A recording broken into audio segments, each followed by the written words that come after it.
من ايش تعبتي؟ عشان من أعرف من ندم وتمضي كل يوم من أدم. وين رجلك مليان؟ Setiap hari, dentuman rudal menjadi suara yang membangunkan dan menidurkan warga Gaza. Dimanapun ada keramaian, disitulah rudal dijatuhkan. Pasar, sekolah, rumah sakit, bahkan tempat ibadah. Semuanya menjadi sasaran empuk rudal tentara Israel. Tak ada tempat aman, tak ada perlindungan. Gaza telah berubah menjadi tempat yang tak lagi layak disebut rumah.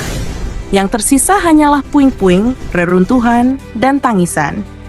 Bayangkan, sebuah bangunan yang sudah hancur, tak lagi berdiri sempurna, masih tetap dijatuhi bom, hanya karena Israel tak ingin menyisakan sedikit pun ruang bagi rakyat Palestina untuk berteduh. Hujan turun, mereka kehujanan. Panas terik membakar, mereka kepanasan. Musim dingin datang, mereka menggigil tanpa atap dan tanpa selimut. Inilah wajah kebiadaban yang sebenarnya.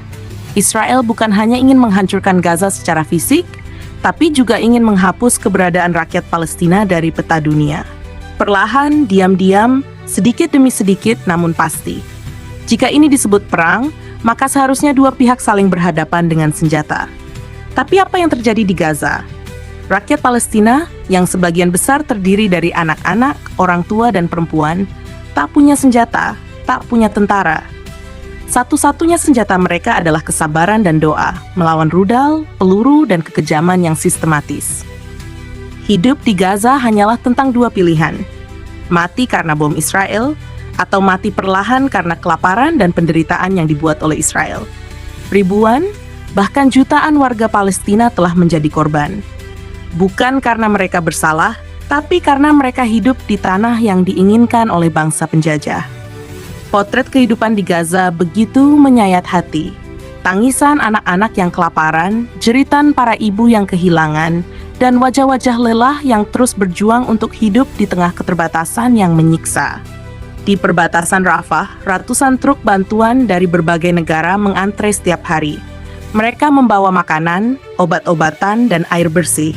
Namun, Israel, melalui militer IDF, menahan hampir semua truk tersebut. Hanya 1 atau 2 truk yang diperbolehkan masuk. Itu pun hanya sekadar pencitraan untuk menunjukkan kepada dunia bahwa mereka masih memiliki rasa kemanusiaan. Padahal kenyataannya, mereka justru menjadikan rakyat Gaza kelaparan sebagai tontonan penderitaan.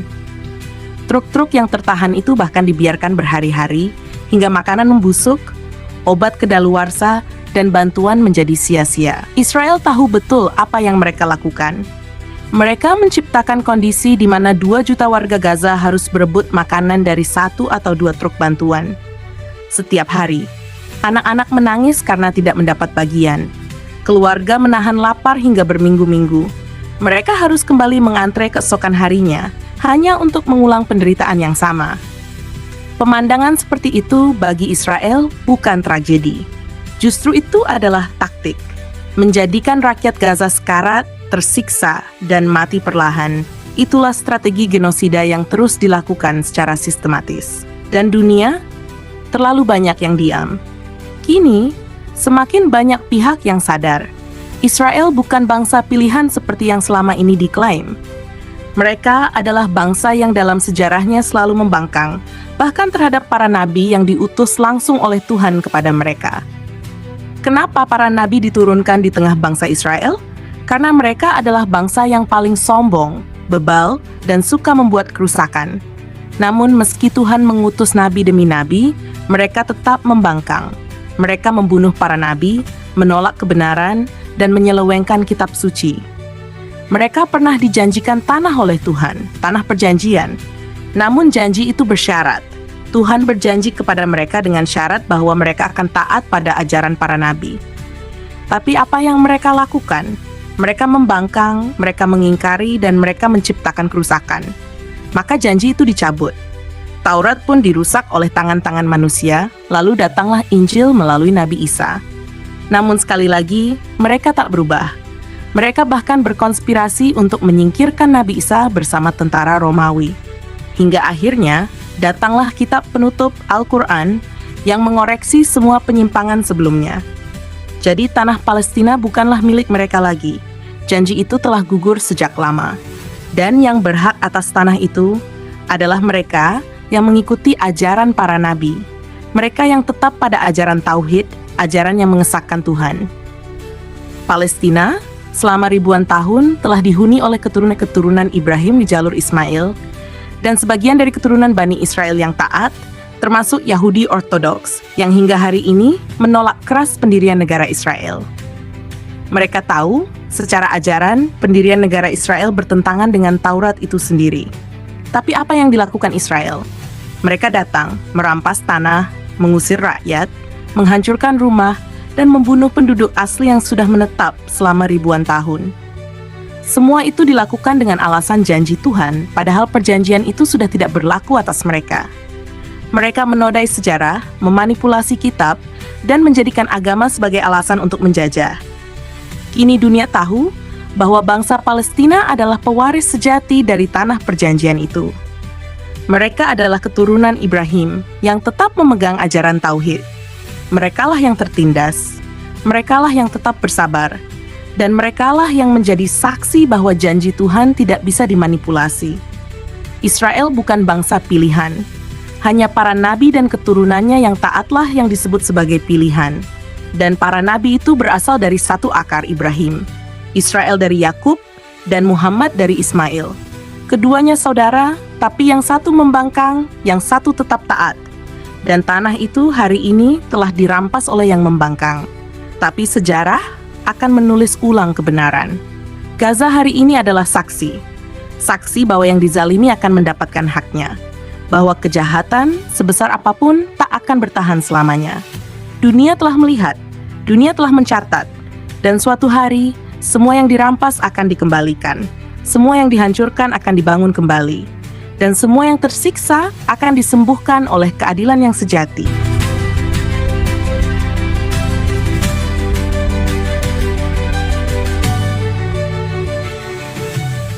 Shema Israel,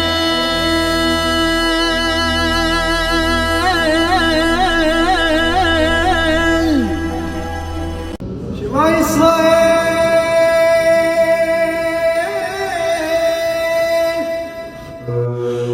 الرب يرعاني فلا شيء يعوزني هللويا.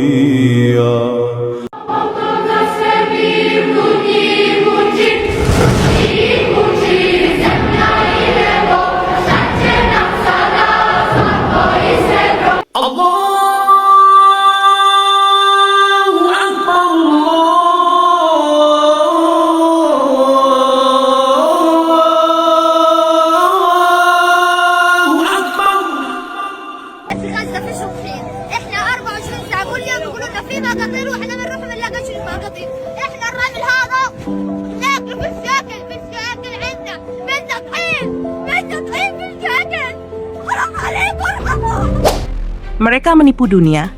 Musuh sejati Israel bukanlah Islam, melainkan Kristen dan peradaban Barat itu sendiri. Masih banyak orang yang belum sadar, masih banyak yang terbuai oleh narasi sesat yang mengagungkan bangsa Israel sebagai bangsa pilihan Tuhan.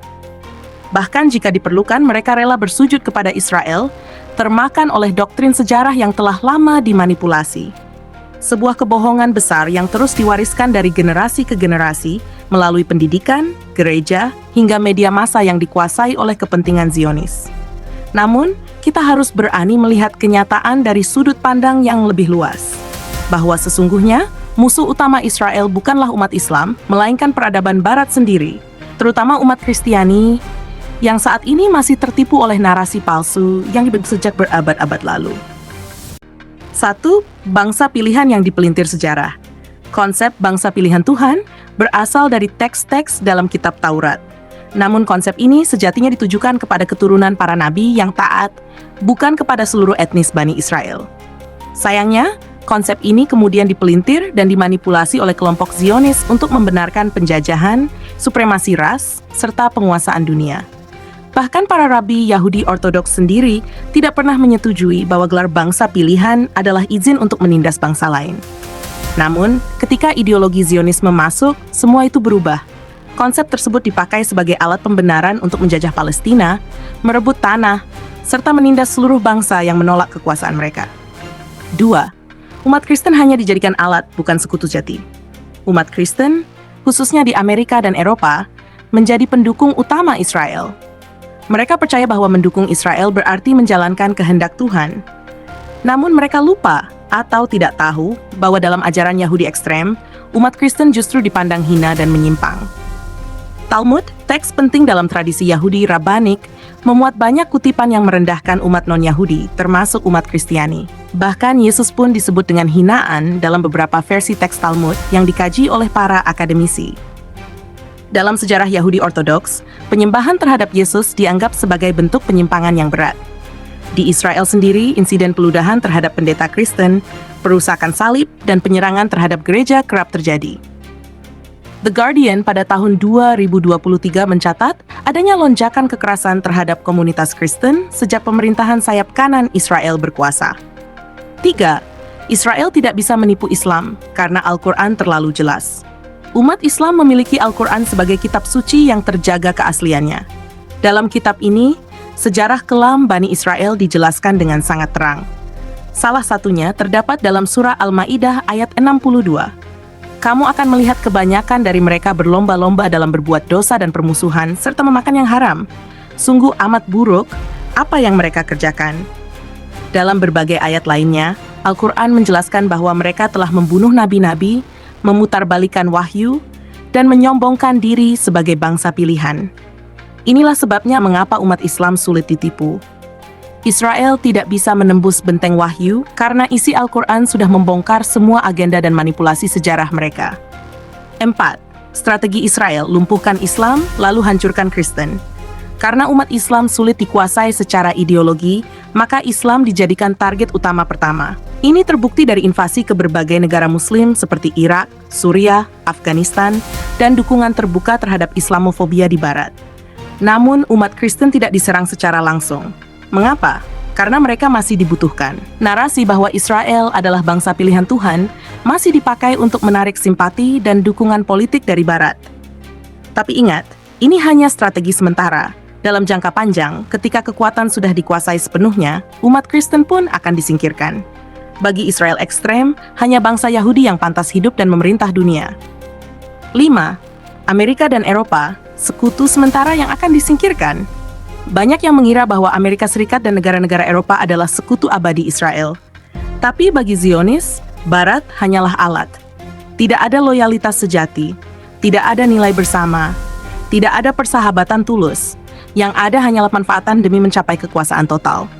Beberapa tokoh garis keras Israel bahkan pernah menyatakan secara tersirat bahwa mereka menolak konsep penyelamat seperti Yesus. Mereka menganggap agama lain hanyalah ilusi yang akan hancur ketika Mesias sejati versi mereka datang. 6. Taurat yang telah dipalsukan dijadikan senjata ideologis.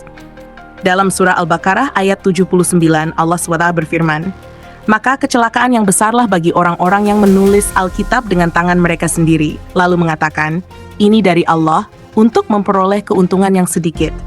Ayat ini mengacu pada praktek pemahaman kitab suci, termasuk Taurat. Banyak sejarawan independen juga telah membuktikan bahwa Taurat disusun ulang setelah masa pembuangan Babilonia, dan banyak isinya diubah sesuai dengan kebutuhan politik saat itu. Itulah sebabnya, konsep bangsa pilihan yang mereka gembar-gemborkan hari ini sebenarnya bukanlah konsep ilahi, melainkan narasi politik dan alat kolonialisasi global. 7. Pengaruh ke Indonesia dan dunia Muslim. Di Indonesia, dampak narasi ini pun terasa. Melalui pendidikan kolonial dan institusi keagamaan yang diwariskan oleh penjajah, banyak umat Kristiani di Indonesia yang tanpa sadar ikut menyebarkan pandangan ini. Padahal, ajaran asli Yesus atau Isa Al-Masih sangat dekat dengan ajaran tauhid yang dibawa oleh para nabi sebelumnya. Yesus tidak pernah mengajarkan supremasi ras. Ia justru datang untuk meluruskan penyimpangan yang dilakukan oleh para ahli kitab saat itu. Namun sayangnya, ajaran murninya telah terkubur oleh manipulasi sejarah dan dogma gereja yang terikat pada narasi bangsa pilihan. Kesimpulan, siapa musuh sejati Israel? Musuh sejati Israel bukanlah umat Islam semata, melainkan umat Kristiani di Barat, yang saat ini masih mereka peralat. Umat Islam terlindungi oleh wahyu ilahi yang tidak berubah, yaitu Al-Quran. Sementara umat Kristen menjadi korban manipulasi ideologi yang diwariskan dari kitab-kitab yang telah diubah. Ketika waktunya tiba dan Israel merasa telah cukup kuat, mereka tidak akan ragu mengkhianati Amerika, Eropa, dan seluruh sekutu Barat. Karena tujuan akhir mereka bukan sekadar berdiri sebagai negara, tapi menjadi penguasa dunia satu-satunya tanpa tandingan.